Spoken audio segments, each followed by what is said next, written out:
there has been this data between NFHS 4 and 5, which is the period from 2015 to the COVID years.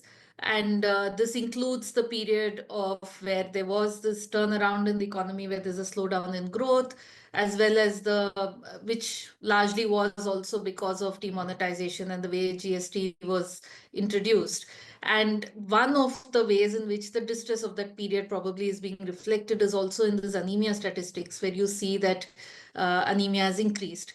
Now, it's very difficult to pinpoint anemia to any one factor, and we have to look at it in the context of larger food security and nutrition situation in the country and try to understand what it is saying, which I think is important because that determines the kind of strategy then that you have to address anemia as well. So one understanding of this anemia figure is that while it is indeed puzzling that it is so high and increasing, that it fits in with the overall trends of high levels of undernutrition in the country, as well as very poor dietary diversity. So when we talk about undernutrition, often the focus is on young children because of various reasons that growth happens most at that age and you can intervene successfully in the early childhood period. But even though we don't have very good dietary data in the country, we do know from whatever micro surveys we have and earlier data that we have that people's diets are still largely consist of cereals. And even with growing incomes, it has not been enough for the diversity in the diets to come in the sense of other macronutrients like proteins and fats, but also micronutrients. And anemia one of the reasons of anemia is the deficiency of iron, which is comes from a variety of foods, which could be animal-based foods, green leafy vegetables, and so on. So looking at anemia, one needs to look at anemia as part of the larger diet that people are eating, and that there is a huge gap in this consumption of what is eating. And therefore, we are also saying that this whole idea of food security itself needs to expand from just food sufficiency in terms of not going hungry towards more, nutritious food that the body needs to be healthy. And if we think of it in that way, then you find that it is very closely also linked to access and mainly access issues. And access includes economic, social, physical access. To give you another statistic, which kind of helps us understand what I mean by access issue, the FAO and other UN organizations bring out this State of World Food Security report. And one of the things they estimate in that is the cost of healthy diet. So what they do is that they look at what each country's national guidelines on diets are. So in India, that would be ICMR, the Indian Council of Medical Research. And then they look at what are the cheapest food items that are available based on local prices to meet that dietary requirement. So, and then they compare it to the earnings of people. So based on this sort of estimation, the estimate for India is that about 52% of our population cannot afford a healthy diet. So I think this whole anemia question has to be placed in this larger context of low wages, unaffordability of food, and in the current period, over the last year, then issues related to, food inflation, food prices have been increasing. All this then gets related to why then you see outcomes like high levels of anemia. What we need is good quality dietary surveys as well to kind of complement our consumer expenditure and other surveys to give us an even better picture. But definitely from various data that we have on wages and on food prices and on affordability and so on, it is quite clear that this kind of a nutritious diet is actually not affordable for most of the population. And during this period where the informal sector saw a huge economic attack on them, this kind of diversity in diets have also got affected. Stunting is measured in children under 5. And once again, stunting is sort of a marker of well-being of actually the entire society in certain ways. Because again, there are multiple factors that affect this outcome of what children's heights are. Some of it is intergenerational. Some of it is to do with this period in the child's life.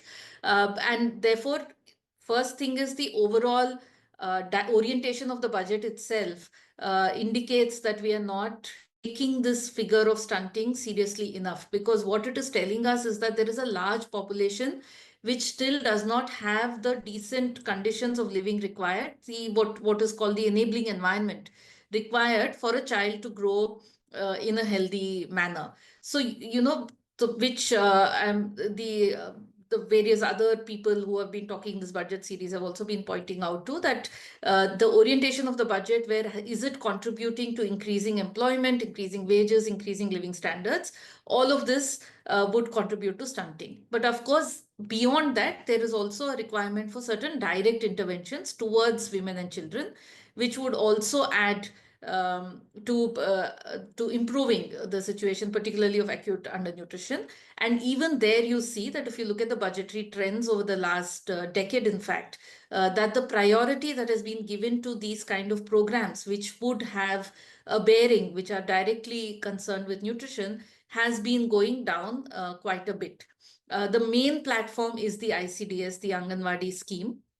While the Anganwadi scheme has seen various changes in nomenclature over the last decade, from ICDS to Anganwadi services to Saksham Anganwadi, and so on, actually, if you look at the budget in real terms, it has reduced by almost 30% and maybe a little more also, depending on the years that you take, this program. And this is the only program that we have for early childhood care and education, which is providing supplementary nutrition, doing growth monitoring, doing nutrition counseling, various other things.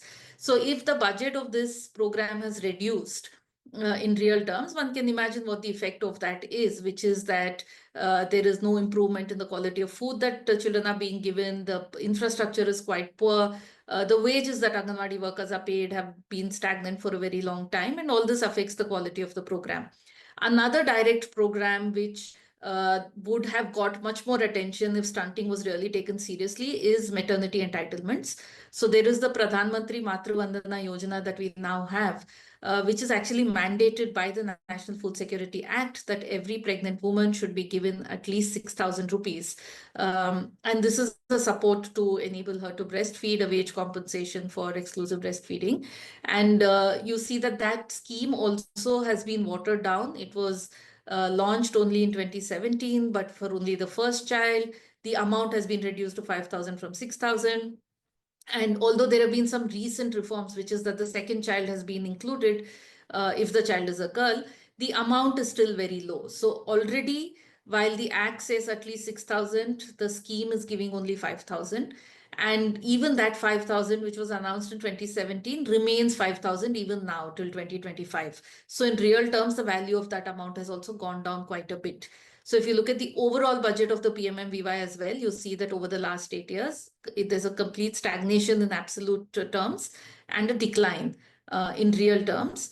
Just one more point that I would like to add here is to, in all these direct nutrition programs, what we are also seeing is a lack of transparency, which is couched under the garb of making the budget more efficient and rationalizing schemes and so on. So if you, because of the change in nomenclature and clubbing of schemes differently each year, it's also very difficult to actually compare what is the allocation that is going to these schemes and how in fact to have a even more disaggregated analysis of what the impact is. But overall, if we look at the budgets for the Poshan Abhiyan or the ICDS or the maternity entitlements, real term decline is what we have been seeing, which seems to be I mean, for me it reflects that there is no priority to child undernutrition in this budget at all. In the context of high prices, again, relating to what I've been saying, firstly, also what prices are being monitored and how they are also needs improvement, which is that if we break up, and we do know people do look at this as well, which is that if we don't look at the overall CPI, but in fact look at food prices alone, then food inflation has been higher. Even within food, if we look at what are the things which have greater volatility in prices, then you see that things which are more nutritious and which people find it difficult to buy in any case, like pulses, oil, in certain seasons, vegetables, which is where the diets are lacking. is where you see these inflationary trends also. So in terms of the budget, what would I like to see is that first an understanding that food security includes dietary diversity. And therefore, understanding that in the context of inflation, what are the kind of support systems that people need to be able to achieve dietary diversity? So, for instance, including pulses and edible oil in the PDS. So, some budget line one would like to see where the PDS is expanded to from just the grains that it is currently to having some sort of a scheme where, while some states do it, most of the states do not, but having a national program for pulses and oil in the PDS.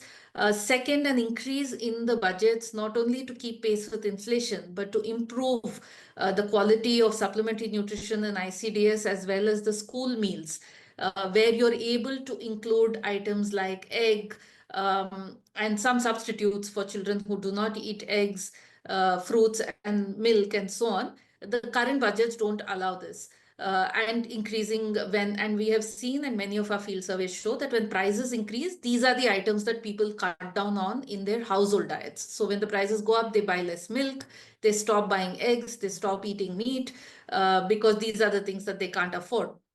So if one needs to have some sort of initiatives to include these in diets of children through the programs that exist, as well as through the PDS, through by some sort of offering stability in prices and affordable prices. That is the least that one would hope to see.